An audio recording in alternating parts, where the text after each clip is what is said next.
بسم اللہ الرحمن الرحیم۔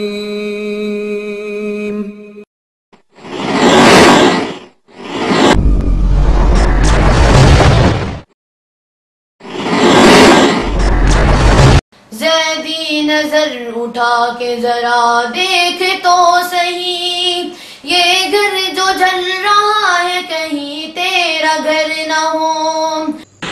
اللہ کے نبی اور صحابہ کرام رضی اللہ تعالیٰ عنہم نے کتنے طریقوں سے نماز پڑھی، صحیح حدیث کی روشنی میں بیان کریں۔ یہ طریقہ تو ایک ہی ہے، یہ کہنا کہ ہاتھ بھی چھوڑ دیے، ہاتھ باندھ بھی لیے، سر پر بھی رکھ لیے، بدھی کے پیچھے بھی رکھ لیے، سب جھوٹ۔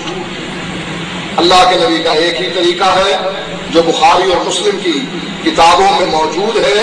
اگر کسی نے نبی کا طریقہ لینا ہے، بخاری اور مسلم کی احادیث میں نبی کا ایک ہی طریقہ ہے موجود، مختلف طریقے۔ نحمده ونصلي ونسلم على رسوله الكريم، اما بعد۔ گرامی قدر سامعین، طالب زیدی صاحب نے نماز کے طریقے کے بابت کہا۔ نمبر 1، طریقہ تو ایک ہی ہے۔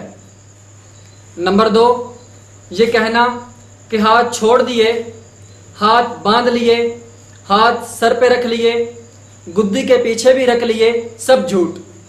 نمبر 3، اللہ کے نبی صلی اللہ علیہ وسلم کا ایک ہی طریقہ ہے جو بخاری اور مسلم کی کتابوں میں موجود ہے۔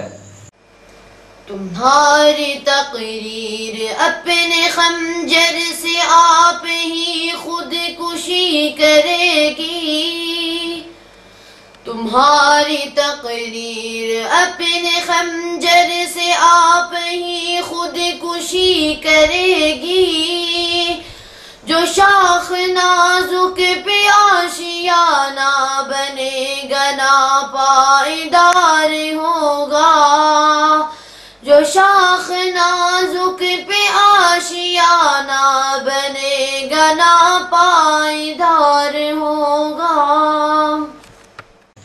محترم سامعین، نماز میں ہاتھ باندھنا یا ہاتھ چھوڑنا تو ہم آج تک دیکھتے اور سنتے آئے ہیں، لیکن طالب زیدی صاحب آپ نے جو مزید 2 طریقے بتائے ہیں، یعنی ہاتھ سر پہ رکھنا یا ہاتھ گدی پہ رکھنا، ان کی بابت بھی وضاحت کر دیں کہ اس پر کون عمل پیرا ہے، یا پھر یہ دونوں طریقے طالب زیدی صاحب کے من گھڑت اور خانہ ساز ہیں اور یہ ان کی غلط بیانی ہے۔ اگر ایسا نہیں تو پھر ہمیں بتائیں کہ اس طرح کون نماز پڑھتا ہے۔ بقول شاعر، رہزن ہو تو حاضر ہے متاع دل و جان بھی، رہزن ہو تو حاضر ہے متاع دل و جان بھی، رہبر ہو تو منزل کا پتہ کیوں نہیں دیتے۔ تیسری بات، آپ نے کہا کہ نماز کا ایک ہی طریقہ ہے جو صحیح بخاری اور مسلم میں موجود ہے۔ طالب زیدی صاحب، یہ آپ نے ایک غیر مقلدانہ ہوائی چھوڑی ہے۔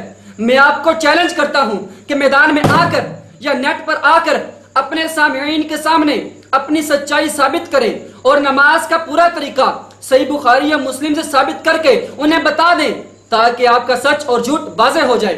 مجھے یقین ہے کہ تم زہر کا پیالہ تو پی لو گے، لیکن میدان میں آ کر اپنے اس دعوے کی سچائی ثابت نہ کر سکو گے کہ تکبیر سے لے کر سلام تک پوری نماز کا طریقہ بخاری سے ثابت کرو۔ چوتھی بات، گرامی قدر سامعین، میں آپ کے سامنے صحیح بخاری کے چند حوالہ جات پیش کرتا ہوں جن سے آپ کو اندازہ ہو جائے گا کہ صحیح بخاری میں نماز کا جو طریقہ موجود ہے اس پر بھی طالب زیدی اور اس کے لامذہب گروہ کا عمل نہیں ہے۔ اب وہ حدیثیں بھی میں بتاتا ہوں اور پھر دیکھتا ہوں کہ سیٹلائٹ ٹاؤن راولپنڈی کی صفا مسجد میں ان حدیثوں پر عمل درآمد ہوتا ہے یا نہیں۔ نیز طالب زیدی کے مقتدی اور اندھے مقلد اس اپنے امام کے ساتھ کیا سلوک کرتے ہیں۔ نیز پھر دنیا دیکھے گی کہ طالب الرحمن زیدی سچا اہل حدیث ہے یا جھوٹا اہل حدیث ہے۔ نیز کیا وہ ان حدیثوں کے سامنے سر تسلیم خم کرتا ہے یا حیلے بہانے کرتا ہے۔ بخاری پر عمل کرنے کے دعوے اور ہوتے ہیں، پیغمبر کی اطاعت کے تقاضے اور ہوتے ہیں۔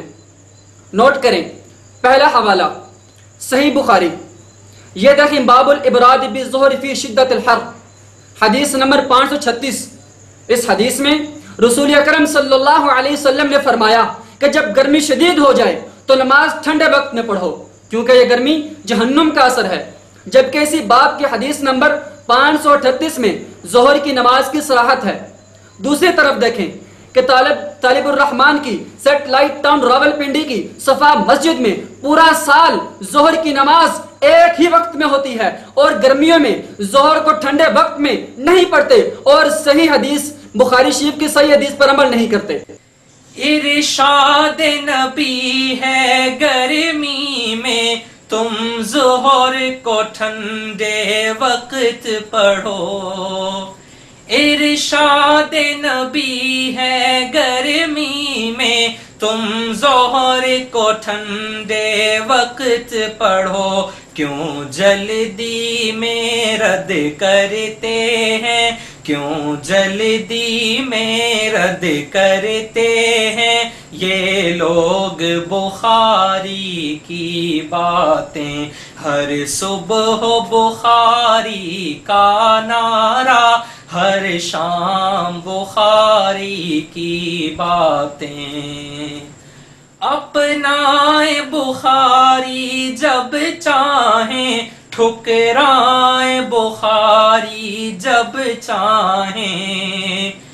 اپنائیں بخاری جب چاہیں, ٹھکرائیں بخاری جب چاہیں.